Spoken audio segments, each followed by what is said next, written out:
আমরা ইনশাআল্লাহ আমাদের সন্তানদেরকে সঙ্গে নিয়ে বুকে ধারণ করে আগামীর দায়িত্ব তাদের হাতে তুলে দেব। এই বাংলাদেশ আমরা চাই। এই বাংলাদেশ আপনারাও চান? তাহলে ঘরে ঘরে আওয়াজ ছড়িয়ে দিন। আমাদের কথা খুব সংক্ষিপ্ত। আগেও বলেছি, আল্লাহ যেহেতু এই দেশটা আমাদেরকে দিয়েছেন, আমরা এই দেশটাকে পৃথিবীর একটা শ্রেষ্ঠ দেশ বানাতে চাই ইনশাআল্লাহ। কিন্তু আমাদের আকাশে আজকের মেঘের কথা বলছি না, কালো শকুন এখনো ঘোরাফেরা করতেছে। এই শকুনের দিকে তীর্যক দৃষ্টি রাখতে হবে। কোনো শকুনকে মাটিতে নামতে দেওয়া যাবে না। আপনারা টের পাচ্ছেন মাঝে মধ্যে ফুসফাস? হ্যাঁ, আমরা ধৈর্যের পরিচয় দিয়েছি। ওরা আমাদের ধৈর্যে সুড়সুড়ি দেয়, যেন আমাদের ধৈর্যের বাঁধ ভেঙে তাদের মতো কাণ্ডজ্ঞানহীন আমরা কিছু করে বসি।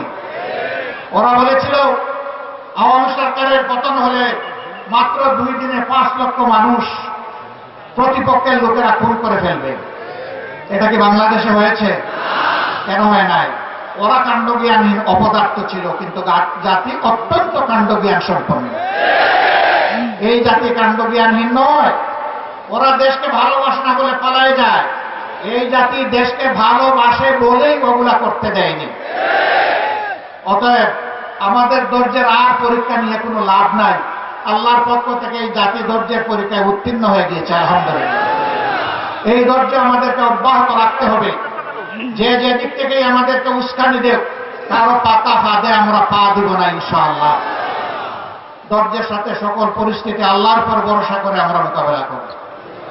আজকে আপনাদের সামনে এই শহীদ ঈদগায় দাঁড়িয়ে দুটি কথা বলার সুযোগ যে মহান মাবুদ আমাকে দান করলেন, আমি সেই মহান মাবুদের দরবারে শুকরিয়া আদায় করছি। দেশে বিদেশে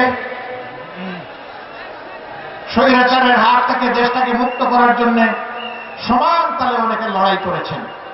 আমি আজকে এই জনসভা থেকে প্রবাসে অবস্থানরত আমাদের বন্ধুদেরকে বিশেষভাবে আমি অভিনন্দন এবং মোবারকবাদ জানাচ্ছি।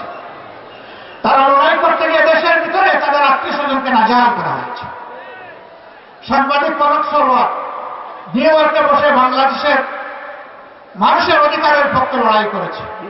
তার বোনটাকে ধরে নিয়ে কিরকম তার সাথে নিকৃষ্ট আচরণ করা হয়েছে এই জাতি তার সাথে। এ ভাইরা, এদের মধ্যে কোনো মনুষ্যত্ববোধ ছিল না। আল্লাহ কোরআনের ভাষায় কালানায়ান, এরকম যারা আল্লাহ বলছেন এরা যেন পশু। আরেক দাফ অগ্রসর হয়ে আল্লাহ বলছেন বালহুম আদল। পশু তো আমি বিবেক দেয় না, এই জন্য সে ভালো মন্দ বুঝে না। ওদেরকে বিবেক দেওয়ার পরে যারা এই কাজ করেছে এরা পশুর চেয়েও নিকৃষ্ট। আল্লাহর কাছে ওই জাত থেকে কিয়ামত পর্যন্ত আশ্রয় চাই। ওই জাত যেন আর ফিরে আসতে না পারে। আপনারা সবাই সজাগ থাকবেন। থাকবেন তো না ঘুমায় পড়বেন? আল্লাহ তাআলা এই জাতিকে সজাগ থেকে সকল ষড়যন্ত্র মোকাবেলা করার তৌফিক দান করুন। প্রিয় বাংলাদেশকে আল্লাহ তাআলা কবুল করুন। এ দেশের উপর আল্লাহ তার রহমত নাজিল করুন, বারাকা নাজিল করুন, শান্তির ফয়সালা দান করুন। এক টুকরা কোরআনের বাংলাদেশ আল্লাহ আমাদেরকে দান করুন।